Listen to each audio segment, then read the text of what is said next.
कि राजा आश्रम में पहुंच जाता है, ठीक, उसके पास पहुंच जाता है। वो कहता है कि ये लग रहा है सूत सारथी, लग रहा है कि ये सब आश्रम का प्रांत है, आश्रम का प्रांत है। तो सूत पूछता है कि कथमयु, यह कैसे, आपको कैसे लग रहा है कि यह आश्रम का प्रांत है, आश्रम का यह भाग है, मतलब नज़दीक में ही आश्रम है। राजा कहते हैं कि तुम देख नहीं रहे हो कि यहाँ पर हरिणों के द्वारा यहाँ के जो कुश हैं, कुशों का अग्रभाग कुतुर दिया गया है, खा लिया गया है। और इसमें निर्भीक होकर के जो हिरण हैं, निर्भीक होकर के एक जगह से दूसरी जगह दौड़ रहे हैं, खेल रहे हैं।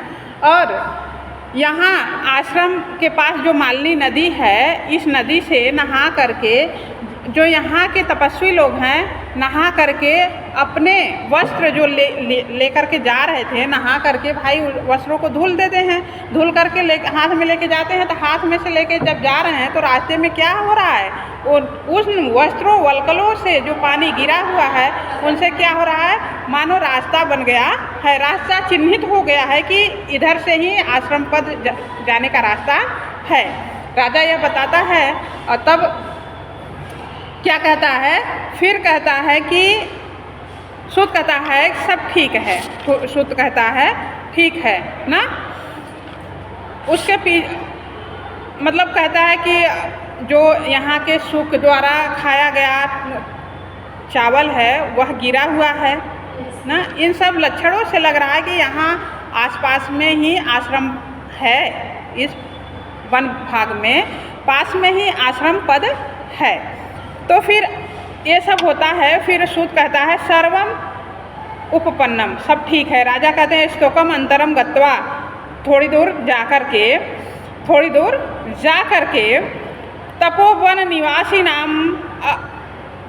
निवासी नाम उपरोधो माम भूत, मेरे द्वारा न हो तपोवनवासी नाम, मतलब तपस्वी, यहाँ जो वन में रह रहे हैं तपस्वी लोग हैं, उन लोगों का कोई कार्य मेरे द्वारा अवरुद्ध न हो, मेरे द्वारा विघ्न न पड़े, इसलिए वह कुछ दूर पे ही, वहाँ पे जहाँ है वहीं पर ही रथ को क्या कर दिया जाता है, रोक दिया जाता है।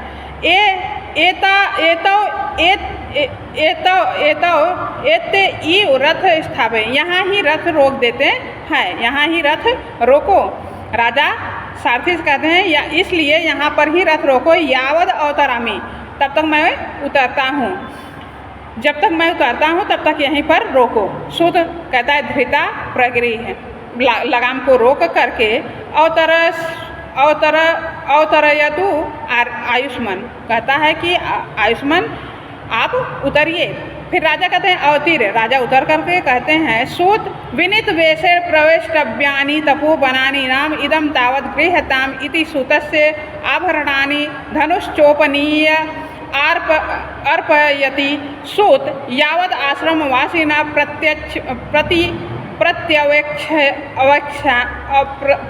प्रत्यवेक्ष अहम उपावर्ते तावद आर्धपृष्ठा की अंताम बाजिनः। कह रहे हैं कि सूत कह रहा है, मतलब राजा कह रहे हैं कि हे सारथी विनित वेशेण प्रवेष्टव्यानि तपोवनानि नाम, कह रहे हैं कि तपोवन में जो आश्रम में होते हैं, तप करने वाला जो आश्रम है, ऐसे जगहों पर क्या करना चाहिए, सादे वेश में, विनित वेश में, एक सज्जन वेश में ही प्रवेश करना चाहिए, न कि राजा भयंकर रूप में प्रवेश नहीं करना चाहिए। वहीं कह रहे हैं कि तपोवन में, आश्रम पद में श्रेष्ठों के यहाँ बहुत विनित वेश में ही, बहुत सादे रूप में ही क्या करना चाहिए, प्रवेश करना चाहिए। इदम तावत गृह्यताम, इदम यह तावत, इसलिए ये सब लो, इसलिए इन सब आभूषणों को और हमारे धनुष ये सब तो आप लीजिए, इन सभी को आप लीजिए। कह रहा है कि इदम तावत गृह्यताम, तो यह लो। इति सूतस्य आभरणानि धनुश्चोपनीयार्पयति, मतलब धनुष और आभूषणों को अर्पयति दे देते हैं, किसको, सूत को, सारथी को धनुष और अपने सभी आभूषण राजा दुष्यंत उतार करके दे देते हैं। सूत को दे देते हैं। यावत आश्रम कहते हैं राजा दुष्यंत कहते हैं सूत सारथी, यावत आश्रम वासिना, जब तक मैं आश्रम वासियों का प्रत्यक्ष वेक्ष अहम उपावर्ते, मतलब जब तक मैं आश्रम वासियों को देख करके लौटता हूँ तावत अर्ध पृष्ठा की अंतम वाजिने, तब तक आप घोड़ों को स्नान करवाइए। आगे देखिए, तब राजा कहते हैं आर्द्र मतलब गीला, पृष्ठा मतलब पीठ को गीला करिए, मतलब कि घोड़ों को नहलाइए। वाजना मतलब घोड़ों को कीयंताम कीजिए, उनके पीठों को गीला कीजिए, मतलब उनको नहलाइए। ठीक, समझ में आया? आगे देखिए, तब सूत कहते हैं तथा इति निष्क्रांत, सूत कहता है, सारथी कहता है वैसा ही होगा, जाता है।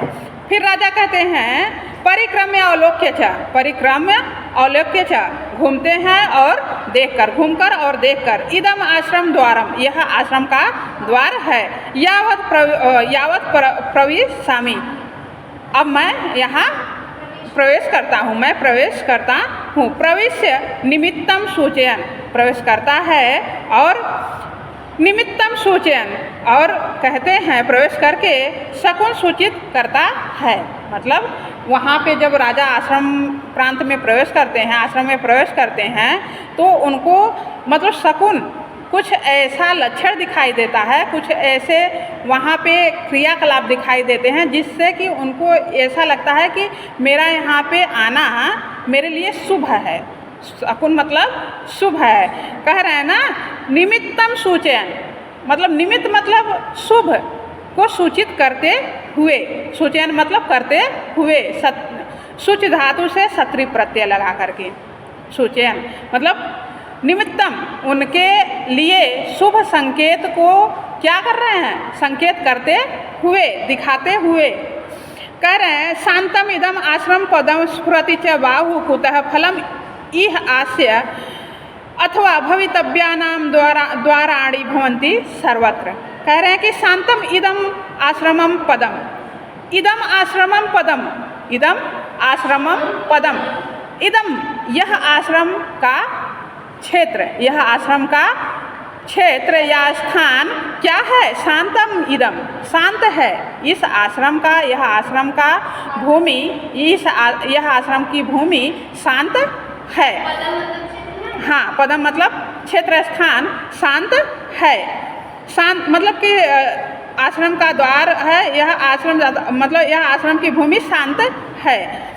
स्फुरति च बाहु कुत फलम यहाँ से, स्फुरति च बाहु, और मेरी बाहु मेरे हाथ, बाहु मतलब हाथ, मेरे जो हाथ हैं, बाहु हैं, ये क्या हो रहा है, स्फुरति फड़क रहे हैं, मेरे बाहु फड़क रहे हैं।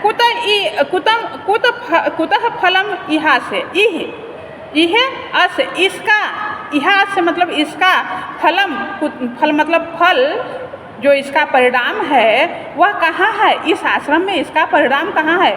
मतलब कहा जाता है पुरुषों का, महिलाओं का जो बाईं आँख फड़कना शुभ माना जाता है और पुरुषों का दायां हाथ फड़कना शुभ माना जाता है। तो देखिए यहाँ पर है कि राजा का दाहिनी आँख फड़क रही है, दाहिनी हाथ फड़क रही है, तो वहीं राजा कह रहे हैं कि मैं इस आश्रम में प्रवेश किया, तभी मेरी ये दाहिनी आँख फड़कने लगी। इससे शुभ संकेत मिलता है कि मेरा इस आश्रम में आना मेरे लिए शुभ है, मेरे लिए कुछ अच्छा सूचना देने वाला है, मेरे जीवन में कुछ अच्छा होने वाला है। लेकिन इसका फल इस आश्रम में कहाँ मिलेगा?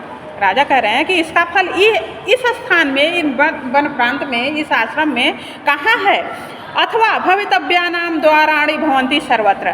कह रहे हैं, ये सूक्ति वाक्य है, अंडरलाइन कर लीजिए। भवितव्यानाम द्वाराणि भवन्ति सर्वत्र, सर्वत्र सभी जगह भवन्ति हो जाती हैं, भवितव्यानाम द्वाराणि, जो मतलब कह रहे हैं कि भावी घटनाओं के लिए सर्वत्र ही द्वाराणि मतलब द्वार खुल जाते हैं।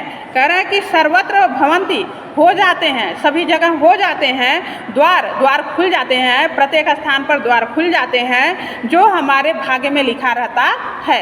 जो भवितव्या नाम जो होना होता है वो मानव के जीवन में वो कहीं भी रहे, चाहे वह पर्वत पे रहे, चाहे जंगल में रहे, चाहे रेगिस्तान में रहे, चाहे अपने घर में रहे, वह हर जगह उसके लिए वो द्वार खुल ही जाते हैं, चाहे जहाँ भी वह रहे। स्थान से कोई संबंध नहीं है कि उसके जीवन में क्या होने वाला है। जो उसको मिलना होगा वह राजस्थान में भी रहेगा, वह रेगिस्तान में भी रहेगा तो भी उसको मिलेगा, वह पर्वत पे हिमालय पर्वत पे रहेगा तो भी मिलेगा, वह जंगल में रहेगा तो भी उसको मिलेगा। वहीं कह रहे हैं कि भवितव्यानाम द्वाराणि भवन्ति सर्वत्र, सभी जगह होनहार तो सभी जगह होके ही रहता है। आगे देखिए नेपथ्य से आवाज़ आता है, इतः इतः सख्यो, हे सखियों आप लोग इधर आइए। कौन कह रही है? शकुंतला कह रही है अनसुईया और प्रियंवदा से, कह रही है हे सखी आप लोग इधर आइए। राजा कहते हैं कर्णम दत्वा, कान को देख करके या सुन करके, कर्णम दत्वा सुन करके, राजा कहते हैं सुन करके, अरे दक्षिणेन वृक्ष वाटिकाम अलापा श्रूयते यावद अत्र गच्छामि परिक्रम्य अवलोक्य च तावत् एता तपस्वी कन्यका स्वप्रमाणानुरूप सेचन घटैर पादपेभ्यः पयोदातुम इत वर्तन्ते निपुणम निरूप्य अहो मधुरम मासाम दर्शनम। कह रहा है कि अब राजा कह रहे हैं कि कर्णम दत्वा, अपने कान को लगा करके, मतलब जिस तरह से आवाज़ आया कि सखी इधर आओ, उधर राजा ने अपना पूरा ध्यान उधर लगा दिया कि कहाँ किधर से आवाज़ आ रही है। उधर कह रहे हैं अरे दक्षिणेन, हमारी दाहिनी ओर, दक्षिणेन मतलब वृक्ष वाटिकाम अलापा, वृक्ष वाटिका के ओट में, वृक्ष वाटिका के नज़दीक, कह रहे हैं कि ओह वृक्षों की वाटिका के दाहिनी ओर, वृक्षों के वाटिका जो वृक्ष वाटिका है उसके दाहिनी ओर क्या हो रहा है? वार्तालाप सुनाई दे रहा है, बातचीत। यह जो बातचीत की आवाज़ हमारे कानों तक आई, यह वाटिका के जो वृक्ष हैं इसके दाहिनी ओर सुनाई दे रहा है। ठीक, कह रहे हैं कि तो वहाँ जाता हूँ, यावद अत्र गच्छामि, तो वहाँ जाता हूँ, यावद तो अत्र गच्छामि, वहाँ जाता हूँ, परिक्रम में अवलोक्य च, घूमता है और देखता है। एता है तपस्वी कन्यका स्व प्रमाणानुरूप सेचन घटई बालपादभ्यः पयोदातुम इत एव अभिवर्तन्ते। कह रहे हैं कि ये सब तपस्वी कन्यकाएं हैं, ये सब तो तपस्वी की बालिकाएं हैं, तपस्वी कन्याएं हैं जो क्या कर रही हैं? स्व प्रमाणानुरूप, अपने शक्ति के अनुरूप, अपने सामर्थ्यानुरूप, अपने सामर्थ्य के अनुसार क्या, हाँ प्रमाणानुरूप मतलब प्रमाण मतलब अपने अनुरूप, अपने शक्ति के अनुरूप, अपने सामर्थ्य के अनुरूप सेचन घटई, जो वृक्षों को सेचन करने वाला घड़ा है, जो वृक्षों को जल देने वाला घड़ा है, पात्र है, उसको लेकर के, भाई जो थोड़ी सी ज़्यादा मजबूत रही होंगी, थोड़ा हिष्ट पुष्ट रही होंगी, वो बड़ी घड़ा ली रही होंगी, जो थोड़ी कमसीन रही होंगी छोटी घड़ा ली रही होंगी। तो वही कह रहा है कि स्व प्रमाणानुरूप, अपने शक्ति के अनुरूप सेचन घटई, सेचन जो वृक्षों को सेचन करने वाला घड़ा है उसको लेकर के पादपेभ्यः पयोदातुम, वृक्षों को पादपेभ्यः मतलब वृक्षों के सींचने के लिए, वृक्षों को जल देने के लिए दातुम इतः, देने के लिए इतः, इधर ही, इतः मतलब इधर ही, एव अभिवर्तते, इधर ही आ रही हैं, इधर ही अभिवर्तते मतलब आ रही है। निपुणम निरूप, अच्छी तरह देख कर, अहो मधुर मासाम दर्शनम, कह रहे हैं राजा, अहो मधुर मासाम दर्शनम, ध्यान देकर इनका रूप बहुत मनोहर है। मधुर मासाम, बहुत मनोहर, मधुर मतलब बहुत मनोहर, मधुर मतलब मनोहर, मासाम इनका, ये तो बहुत ही सुंदर है, यह तो ये सब बहुत ही मनोहर है, इनका रूप बहुत ही मनोहर है, मन को मुग्ध करने वाला है। दुष्यंत कह रहे हैं तीनों सखियों के लिए, अभिज्ञा मतलब प्रियंवदा, अनसुईया और शकुंतला के लिए। ठीक, अब देखिए क्या कर रहा है, शुद्धांत दुर्लभम इदम वपु आश्रम वासिनो यदि जनस्य दूरीकृता खलु गुणैर उद्यान लता वनलता भी यावद इमाम छायाम आश्रित्य प्रतिपालयामि इति विलोकयन स्थित है कि नहीं, है ना। देखिए कह रहे हैं कि शुद्धाम दुर्लभम इदम, इदम दुर्लभम शुद्धाम, इदम दुर्लभम शुद्धाम, क्या कह रहा, वपुः, इदम वपुः शुद्धाम दुर्लभ, यह शरीर, यह सुंदर शरीर, ऐसा सुंदर शरीर तो अंतःपुर में भी दुर्लभ है, जो सुंदर शरीर। हाँ, यहाँ देखिए, यहाँ शुद्धांत मतलब अंतःपुर, शुद्धांत का अर्थ अंतःपुर, मतलब कि वहाँ दुष्यंत के राज में हस्तिनापुर में कह रहा है कि ऐसा सुंदर शरीर तो हमारे अंतःपुर में भी नहीं उपलब्ध है।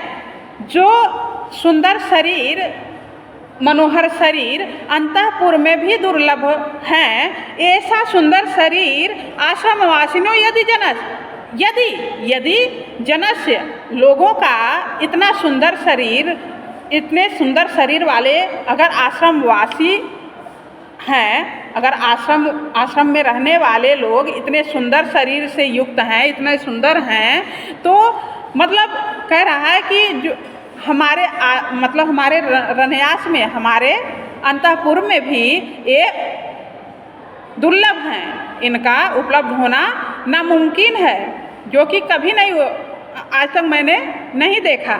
कह रहे हैं कि यावद इमाम छायम आश्रित दूरीकृता खलु गुड़ई उद्यान लता वन लता भी, कह रहे हैं कि दूरीकृता, कह रहे हैं कि अवश्य ही उपवन की लताएं वन की लताओं से सुंदर लता, कुसुम, मारता आदि गुणों से तिरस्कृत हो गए हैं। सुंदरता, सुकुमारता आदि गुणों से, सुंदरता और कोमलता, सुंदरता और सुकुमारता, भाई प्रियंवदा, अनसुईया और शकुंतला अभी तो प्रौढ़ा हैं, मतलब अभी 16 साल की लड़कियां हैं, 16 साल की कन्याएं हैं, तो इनका शरीर तो अभी सुकुमार है, कोमल है।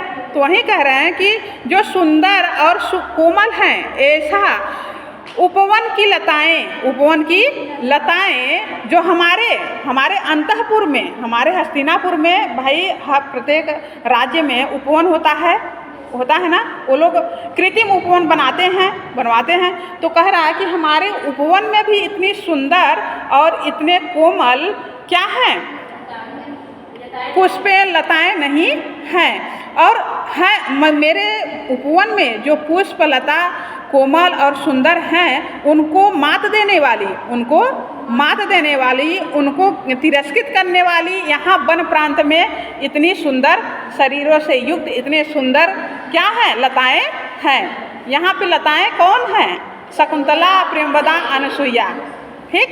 और उपवन क्या हो गया उनका, मतलब हस्तिनापुर, ठीक। वही कह रहे हैं कि मेरे उपवन में, मेरे हस्तिनापुर के उपवन में भी जो लताएं हैं, जो पुष्प हैं, उनको मात देने वाली इस वन प्रांत में इस आश्रम की लताएं जो हैं, उनको मात दे रही हैं, उनको तिरस्कृत करने वाली हैं। कह रहे हैं फिर है यावद इमाम छायाम आश्रित्य प्रतिपालयामि, कह रहे हैं कि तो इस वृक्ष की छाया में खड़ा होकर, इस वृक्ष की छाया में खड़ा होकर क्या करता हूँ, प्रतीक्षा करता हूँ। देखिए यहाँ है ना, यावद इमाम, तो इमाम इस छाया में आश्रित, इस वृक्ष की छाया में खड़ा होकर, आश्रित मतलब सहारा लेकर के, खड़ा होकर के क्या, प्रतिपालयामी, इनकी प्रतीक्षा करता हूँ, इनकी प्रतीक्षा करता हूँ।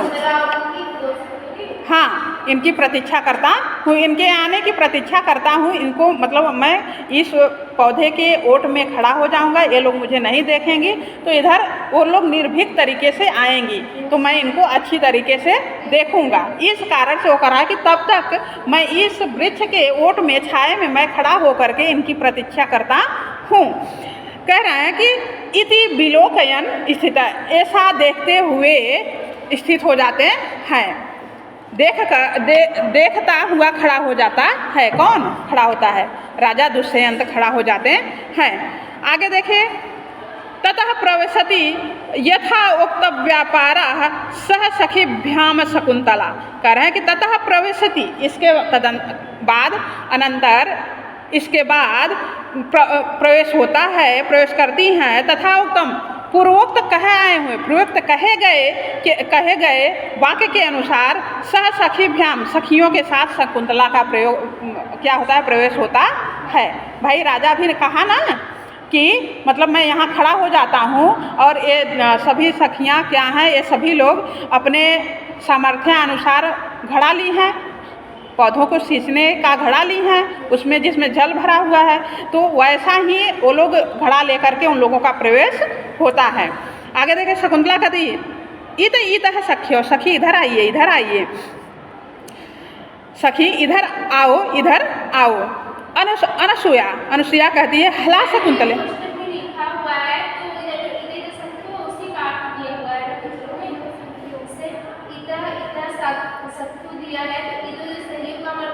ओ हाँ हाँ, इदो सहियो है ना, ये प्राकृत भाषा है, ये प्राकृत भाषा है और ये संस्कृत है, दोनों साथ में दिया रहता। जो काला है जितना, ये संस्कृत है, और जितना थोड़ा हल्का काला है वो प्राकृत है। ठीक, तो देखिए अनुसुया कहती हैं हला शकुंतले, सखी शकुंतला, हे सखी शकुंतला, तो अपि तात काश्यपस्य आश्रम वृक्ष का प्रियतरा इति तर्कयामी। कह रही है अनुसुया भाई कम प्रियवादिनी है, मतलब कम अल्पवादिनी है, थोड़ा बोलने वाली है। वो कह रही है कि ततो अपि तुमको भी तात काश्यपस्य आश्रम वृक्ष का प्रियतरा इति तर्कयामी। तुमसे भी अधिक इस आश्रम पद के वृक्ष क्या हैं, अधिक प्रिय हैं। किसको?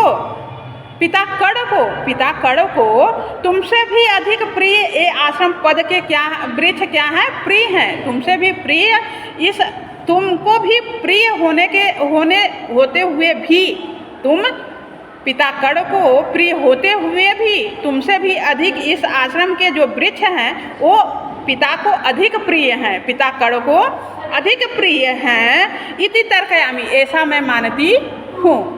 अनुसुया कह रहे हैं कि मैं अपने अनुसार ऐसा मानती हूँ, मैं ऐसा सोचती हूँ कि पिता कड़ को हालांकि तुम बहुत ही प्रिय हो, तुम बहुत प्रिय हो, तब पर भी मैं इतना जानती हूँ, यह मानती हूँ कि तुमसे भी ज़्यादा हमारे पिताजी को, कड़ों को इस आश्रम प्रांत के वृक्ष पेड़ पौधे प्रिय हैं। ठीक, एन नौ मालिका कुसुम पेलवा अपि त्वम एतेषाम आल वाल पूरणे नियुक्ता। इसलिए एन, जिसके कारण, एन मतलब जिनके कारण, नौ मालिका कुसुम पेलवा अपि, नौ मालिका के समान कोमल तुमको होते हुए भी, नौ मालिका के तुल्य तुम्हारा शरीर, नौ मालिका के लता के तुल्य कोमल होते हुए भी, तुम्हारा शरीर कोमल होते हुए, कोमल शरीर से युक्त होते हुए भी तुमको एतेषाम, इन सभी, एतेषाम मतलब इन सभी आल बाल कुरड़े, इन सभी थालों, आल बाल मतलब थाला, हम लोग केला वेला लगाते हैं और गांव में जैसे बैगन वैगन लगाते हैं, मिर्चा उर्चा लगाते, थाला बनता है ना, तो वहीं ये आल बाल पुरड़े इन सभी थालों को भरने के लिए, पुरड़े मतलब भरने के लिए नियुक्ता तुमको नियुक्त किए हैं। अब वो शकुंतला को कह रही है कि हाँ मैं मानती हूँ कि तुम पिता कड़ों को अधिक प्रिय हो, तुम पिता कड़ों को बहुत ही प्रिय हो, लेकिन तुमसे भी प्रिय इस वन प्रांत के, इस हमारे आश्रम प्रांत के पेड़ पौधे हैं पिता को। और उसी कारण से तुम कोमल, तुम जिसके कारण से तुम्हारा शरीर इतना कोमल, नव मालिका की लता की जैसे तुम्हारा शरीर कोमल है, तुम्हारा शरीर क्या है, नाजुक है, तो भी तुमको इस पौधों के थालों में जल देने के लिए, जल भरने के लिए नियुक्त किए हैं। समझ में आया?